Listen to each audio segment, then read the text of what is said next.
Bien, vamos a hablar ahorita de un sistema de encendido electrónico. Este viene siendo un sistema de Ford, primera generación. Es un Thunderbird, 8 cilindros, de 4.6 me parece. Entonces vamos a hacer la parte práctica, que es el chequeo de componentes, siguiendo el procedimiento que nos dice el fabricante. Ahorita pues todos los componentes están bien, el sistema está trabajando. Ponga su switch en on. Empieza a girar el cigüeñal y podemos ver aquí las bujías que están descargando el alto voltaje. Pero ahorita vamos a hacer las pruebas como si no tuviéramos chispa. En el caso de no tener chispa, pues vamos a hacer ahorita las pruebas. Bien, ya para empezar a hacer las pruebas, primeramente dijimos que tenemos que tener toda la información técnica, lo que son especificaciones de voltaje, resistencia, el diagrama eléctrico, para poder hacer las comprobaciones. Entonces tenemos que tener toda esa información a la mano. Hacer una inspección visual, por ejemplo, que ningún conector físicamente esté dañado, que estén bien conectados, que físicamente los conectores de los componentes están bien. Bien. Y ya después pues vamos a empezar a hacer la prueba a los componentes, empezando por el crank sensor. Desconectamos el módulo de encendido electrónico y vamos a conectar un voltímetro en la escala de voltaje alterno. Y le damos marcha al motor y tenemos que ver que el sensor genere pulsos de corriente alterna hacia el módulo. Vámonos. Hagan su conexión.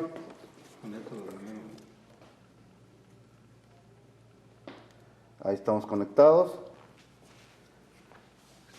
Ponemos el switch en on, damos marcha. Y aquí podemos ver que hay una señal de voltaje. Entonces automáticamente nos está diciendo aquí que el crank sensor y su cableado está en buen estado, entonces la señal está llegando al módulo. Si no tuviéramos señal aquí de voltaje alterno, es muy probable que tengamos un problema en el cableado. Habría que hacer prueba de continuidad. Si hay un cable roto, pues repárenlo. Y si los cables están bien, entonces hay un problema en el sensor. ¿Okay? Está dañado, está mal ajustado, está sucio, o hay un problema en la rueda giratoria. Apáguelo. Si alguno de estos dientitos está dañado, esto nos va a ocasionar una señal también errónea. Por eso ahora, ¿qué tan efectivo es probar con un voltímetro? Del 0 al 10, le vamos a dar un 5. No es muy seguro. Porque si aquí tuviéramos un diente chueco o sin un diente o un problema mecánico en esta pieza, el voltímetro no la va a ver. Porque nos va a dar voltaje de todas maneras. Pero nos va a crear una falla. Probablemente el motor arranque, pero va a haber una falla o maybe no arranca. Ya dependiendo. ¿Okay? Esa viene siendo una de las pruebas. Pero esta prueba, para que sea más segura, vamos a hacerla con el APSCOPE. Entonces vamos a conectar el osciloscopio para ver la señal del sensor. Bien, ya para checar ahorita la señal con el APSCOPE, aquí nos dice que tenemos que conectar el cable amarillo del APSCOPE al positivo y el negro a la tierra del sensor de preferencia. Aquí dice que a buena tierra, pero es mejor ponerlo a tierra, al negativo del sensor. ¿Okay? Entonces ya conectamos acá nuestros cables del osciloscopio. Acá ya estamos conectados en la señal del crank sensor. Entonces ahora vamos a darle marcha al motor y tenemos que ver la señal que nos marca aquí. Esta señal se tiene que formar en la línea amarilla. ¿Vale? Okay, pues ahí estamos dándole marcha al motor y aquí podemos observar la señal del crank sensor, que está igual a la de arriba, entonces automáticamente aquí nos está diciendo que el crank sensor está manteniendo una señal constante y el pattern es correcto. Entonces no hay problema en el cableado, no hay problema en el sensor, ni hay problema mecánico en la rueda del reductor, del crank sensor del cigüeñal. ¿Okay? Ahora, todavía podemos hacerle una prueba más al sensor, pero esa prueba ya ahorita está por demás, que es la prueba de ohms, medir la resistencia. Como ya vimos que el sensor manda señal y está bien, pues ¿para qué le checo los ohms? Ya no es necesario. Pero vamos a hacerla para que vean cómo se hace. Bien, en el caso de no tener un lap scope, pueden hacerle una prueba rápida también al sensor midiendo los ohms. Miren, ahí se están conectando los cables que vienen del sensor y tenemos una resistencia de 347 ohms. Este valor es el que tienen que comprobar con lo que diga el fabricante. El fabricante les va a decir cuánta resistencia tiene que tener este sensor y probablemente esté fuera de valor, entonces lo cambian. O a lo mejor no les da lectura, ¿verdad? Desconecta una punta y les da así, miren, es over limit. Quiere decir que algún cable está roto o no sirve el sensor. Entonces ahora chequen continuidad a los cables. Si los cables están bien, el sensor está abierto, no sirve. Esa es otra prueba que pueden hacer al sensor. ¿Está claro? Bien, ahora miren, la prueba que sigue es desconectar nuestras bobinas para asegurarnos que tengamos alimentación de voltaje. Vamos a poner el voltímetro en la escala de voltaje en DC, 20 voltios, y ponemos el switch en on. Ponga su switch en on. Comprobamos el voltaje. Miren, tenemos voltaje de batería. Ahorita la batería está un poco baja. Pues quiere decir que el cableado está bien, el circuito está bien, el fusible está bien. Cheque su otra bobina.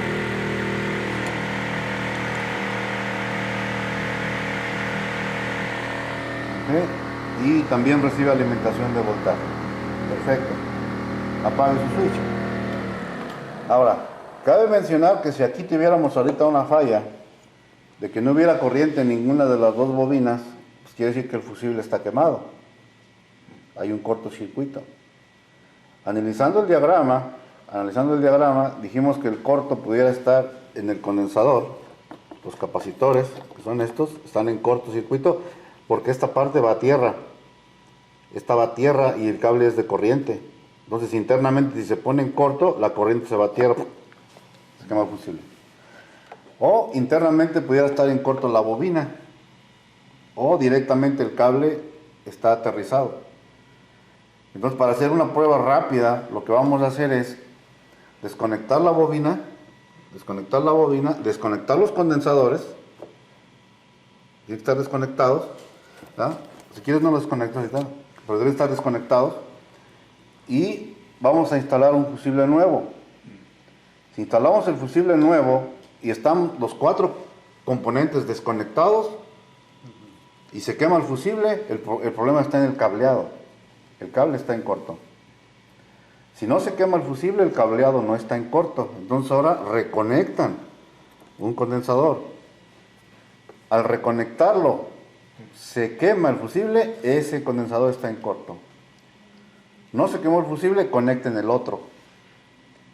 Se quemó el fusible, ese está en corto. No se quemó, conecten la bobina. Si al conectar la bobina se quema el fusible, esa bobina está en corto. De esa manera van a encontrar en qué componente está el corto, cableado o componentes. ¿Ok? Nos vamos a la prueba que sigue. Bien, ahorita vamos a proceder a checar la señal que manda el módulo al negativo de la bobina, que va a venir siendo una señal negativa. Entonces esa señal o ese pulso no lo vayan a checar con un test live regular porque no la va a marcar. Incluso pudieran llegar a dañar el módulo. Entonces aquí sí tenemos que tener una lab scope para checar la señal del circuito primario de la bobina. Entonces, conectamos el cable negro a tierra, ya está conectado ahí a tierra, y el amarillo a una de las dos señales de la bobina, que es como nos está diciendo aquí la computadora. Y ahora vamos a ver la señal, miren. Y la señal debe de estar muy parecida a esta, miren.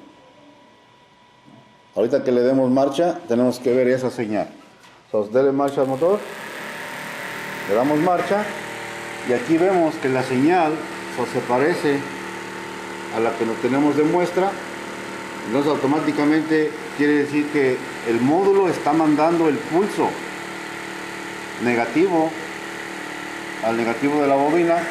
Entonces, si en este caso la bobina no estuviera disparando el alto voltaje, eso quiere decir que la bobina no sirve. Pues tienen que reemplazar la bobina. Esa misma prueba se tiene que hacer en todas las bobinas, que vienen siendo 4 cables. Aquí tenemos 2 bobinas y acá tenemos 2 bobinas. Por eso es que tenemos 3 cables. Uno, la alimentación de corriente, y los otros 2 son señales, una para cada bobina. ¿Está claro?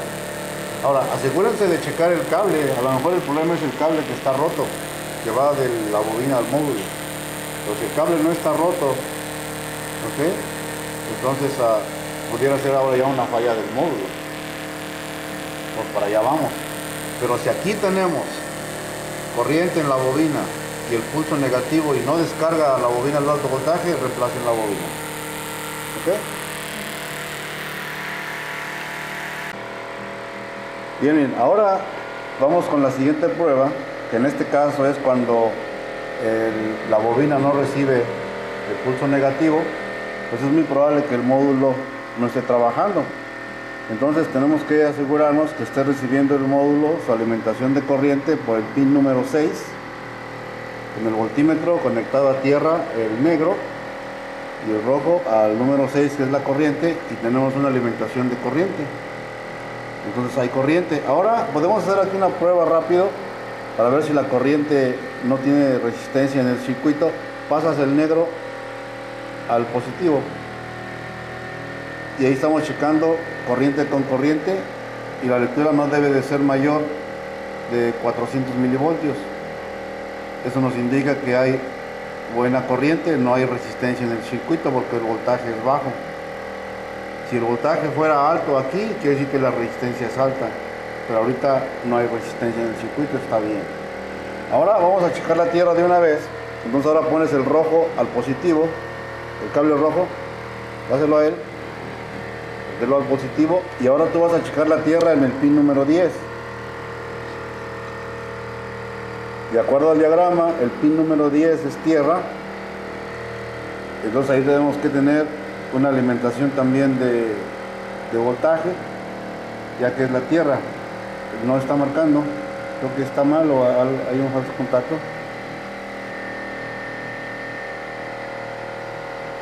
¿Sí se vio?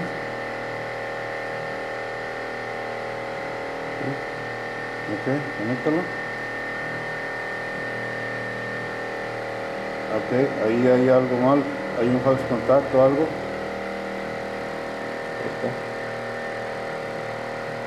No, pero como estamos buscando tierra, tú tienes que ir al rojo. Ahí. Ok, y aquí tienes que hacer buen contacto.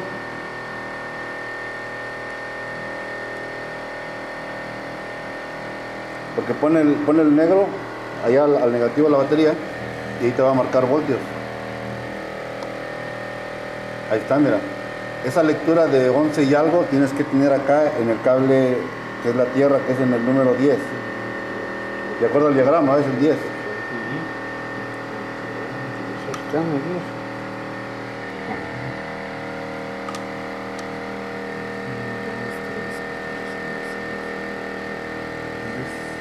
Conéctate ya bien conectado al más. Ok, entonces aquí tenemos una falla en el circuito de tierra. Vamos a revisar a ver dónde está la falla aquí. Bien, ahí regresamos ya, miren, a checar la señal negativa. y se estaba contando del otro lado del módulo, se estaba empezando a contar 1 acá, pero no, el 1 está de este lado, entonces es el 10, y ahí tenemos una alimentación de tierra, poniendo el rojo al positivo y el negro al número 10, y tenemos alimentación de tierra. Ahora, para asegurarnos que la tierra está bien, que no hay resistencia en el circuito, pon el rojo al negativo. Y tenemos que tener 0 voltios. Si hay 0 voltios, quiere decir que en el circuito hay 0 ohms de resistencia. Pero si el voltaje es alto, es porque la resistencia es alta. ¿Okay? Ahí no debe haber una lectura de mayor de 400 milivoltios. Entonces, la alimentación de corriente y tierra al módulo está bien. Si el módulo no estuviera sacando la señal al negativo de la bobina, entonces tenemos un problema en el módulo. Ahí ya tendremos que reemplazar el módulo porque ya checamos que el crank sensor sí mandó la señal al módulo. Está recibiendo corriente y tierra del módulo, entonces si no saca la señal de tierra a la bobina, reemplacen el módulo. ¿Okay? Entonces, ahora vamos a probar ya las otras señales, que son las que van a servir para que la computadora sepa que está trabajando el cigüeñal que está girando. ¿Okay? Vamos a checar las otras señales. Bien, de acuerdo a nuestro circuito, viendo el diagrama, ahora vamos a comprobar que el módulo esté sacando una señal negativa constante hacia lo que es la computadora por el conector número 7. De acuerdo a nuestro diagrama, conectamos el rojo a positivo, el negro al conector 7 y vemos que sí tenemos tierra, miren. Entonces quiere decir que el módulo está sacando señal negativa a la computadora. ¿Ok? Entonces ahorita ya más nos falta por checar 3 cables más, que ya son los últimos, pero esos 3 últimos cables ya no nos van a servir para producir chispa, sino esos 3 cables ya nada más van a ser para control de chispa, adelanto, atraso de chispa, el control de la chispa. Pero vamos a ver qué señal debemos de tener en esos 3 cables. Bien, entonces ahorita vamos a proceder a checar las 3 señales de los cables que van hacia la computadora, que viene siendo el pin 1, el 2 y el 3. Pero esas señales van a ser para que la computadora pueda controlar el tiempo de inyección y el tiempo de chispa. ¿Okay? Entonces vamos a proceder a checar la señal, el PIP, que viene siendo el pin 49 que llega a la computadora, y dice que se tiene que checar en hertz, en frecuencia, y la frecuencia va a ser dependiendo de la velocidad del motor, o en un momento también de la velocidad del vehículo. Se va a medir en idle a 30 millas y a 55 millas, y tenemos que tener esta lectura de hertz. En idle cerca de 52, 80 millas, no, perdón, a 30 millas cerca de 80 Hz y 102 Hz a una velocidad de 55 millas. Como ahorita estamos haciendo girar prácticamente el cigüeñal con un abanico, no está girando a la velocidad realmente del motor. Entonces no vamos a tener una lectura de hertz exacta, ¿verdad? Pero en el motor, cuando lo prendamos, tiene que dar muy cerca de esa lectura. Vamos a ver ahorita qué lectura tenemos en el PIP. Y tenemos una lectura de... Oh, pero tienen que cambiarlo a hertz. Ahorita está en voltios. Está en voltios, ponlo en hertz. En frecuencia. Ahí está, ahora sí. Entonces tenemos 150 Hz, 151 Hz. Entonces estamos mucho más arriba del 102. ¿Por qué? Porque está girando demasiado rápido. ¿Verdad? Es muy probable, por eso no nos da la lectura exacta. Pero eso ya la van a checar, les digo, realmente ya a la velocidad de marcha mínima del motor. ¿Ok? Entonces ahora tenemos que asegurarnos que esa señal viaja a través del cable desde el módulo hasta la computadora. Hay que ver que el cable no esté roto. ¿Ok? Bien. Ahora vamos a poder checar el cable que sigue. El cable que sigue es el 2, que viene siendo el IDM. Nos vamos al 3 de una vez para checarlo en Hertz. Conéctate el 3. Ahí estamos en el 3 y también se checa en Hertz. Y tenemos una lectura aproximadamente de 80 y algo, la cual en aero debería de estar en 50, pero es por la velocidad a la que gira nuestra polea. Si está girando demasiado rápido, ¿está claro? Entonces esa señal del IDM nos va a servir para que se pueda sincronizar el pulso de inyección de acuerdo a la señal de la chispa. ¿Sí? Si no se sincroniza pulso y chispa, pues no va a trabajar bien el motor. Para eso ya se va a sincronizar mediante esa señal. ¿Ok? Perdón, esta es la del spot, esta es para checar el tiempo. Para checar el tiempo de la chispa. El número 3. Sincronizar el tiempo de la chispa. Y si nos vamos al IDM ahora, que es el cable 2, desconecta el aparato y ponlo en voltios. En DC. Porque la señal del IDM es precisamente para sincronizar el tiempo de la chispa con respecto al tiempo de inyección. Entonces nos dice que la lectura en aero, en marcha mínima, debe ser de 0.2 voltios. Y aquí vemos que está en más de 1 voltio, 1.8 voltios, casi 2 voltios, porque está girando demasiado rápido la polea del cigüeñal en este caso. Pero tenemos las 3 señales, entonces ahí va a haber control de chispa y va a haber control de inyección. Para eso son esos 3 cables. ¿Está claro? Bien, entonces hasta aquí terminamos con las pruebas del sistema de encendido electrónico DIS de Ford, primera generación.